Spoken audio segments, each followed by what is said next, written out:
कब रखा जा रहा करवा चौथ व्रत।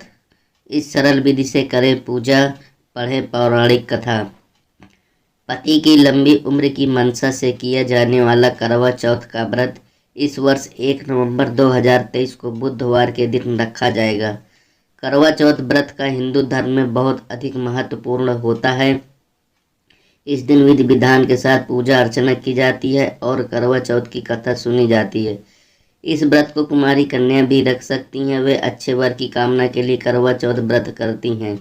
करवा चौथ पूजन विधि। करवा चौथ की खास पूजा शाम को चंद्रोदय होने के बाद की जाती है।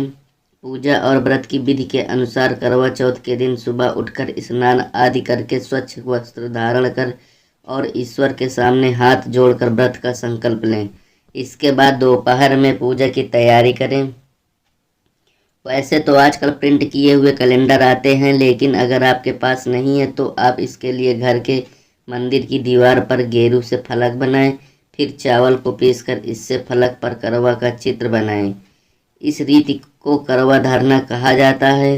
शाम को फलक वाले स्थान पर जमीन पर चौक लगाएं और माँ पार्वती और शिव की कोई ऐसी फोटो लकड़ी के आसन पर रखें जिसमें भगवान गणेश माँ पार्वती की गोद में बैठे हों।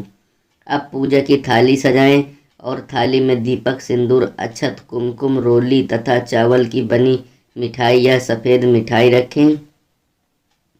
इसके बाद कोरे करवा में जल भरकर पूजा में रखें और माँ पार्वती को श्रृंगार सामग्री चढ़ाएं।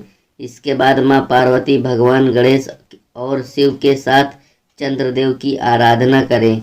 फिर करवा चौथ व्रत कथा सुने या पढ़ें। चंद्रमा के निकलने पर छलनी से या जल में चंद्रमा को देखें। फिर चंद्रमा की पूजा करें और उनको अर्घ्य दें। उसके बाद अपने पति की लंबी आयु की कामना करें।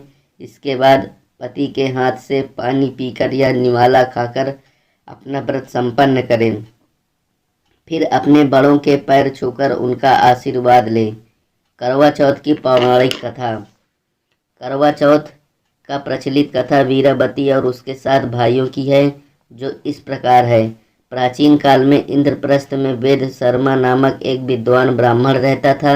उसकी पत्नी लीलावती से उसके 7 पुत्र और वीरावती नाम की एक पुत्री थी। वीरावती के युवा होने पर उसका विवाह विधि विधान के साथ कर दिया गया।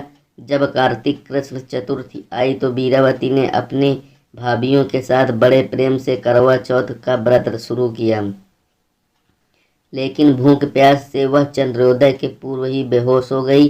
बहन को बेहोश देखकर सातों भाई व्याकुल हो गए और इसका उपाय खोजने लगे। उन्होंने अपनी लाडली बहन के लिए पेड़ के पीछे से जलती मशाल का उजाला दिखाकर बहन को होश में लाकर चंद्रोदय होने की सूचना दी, तो उससे विधि पूर्वक पूजन और अर्घ्य देकर भोजन कर लिया। ऐसा करने से उसके पति की मृत्यु हो गई। अपने पति की मृत्यु से वीरावती व्याकुल हो उठी और उसने अन्न जल का त्याग कर दिया। उसी रात को इंद्राणी पृथ्वी पर आई और ब्राह्मण पुत्री ने उनके से अपने दुख का कारण पूछा। इस पर इंद्राणी ने बताया कि तुमने करवा चौथ पर वास्तविक चंद्रोदय होने से पहले ही अर्घ्य देकर भोजन कर लिया, इसलिए तुम्हारा पति मर गया। अब उसे पुनर्जीवित करने के लिए विधि पूर्वक करवा चौथ का व्रत करो। मैं उस व्रत के ही पुण्य प्रभाव से तुम्हारे पति को जीवित करूंगी। वीरावती ने 12 मास की चौथ सहित करवा चौथ का व्रत पूर्ण विधि के अनुसार किया तो इंद्राणी ने अपने प्रतिज्ञा के अनुसार प्रसन्न होकर चुल्लू भर पानी उसके पति के मृत शरीर पर छिड़क दिया।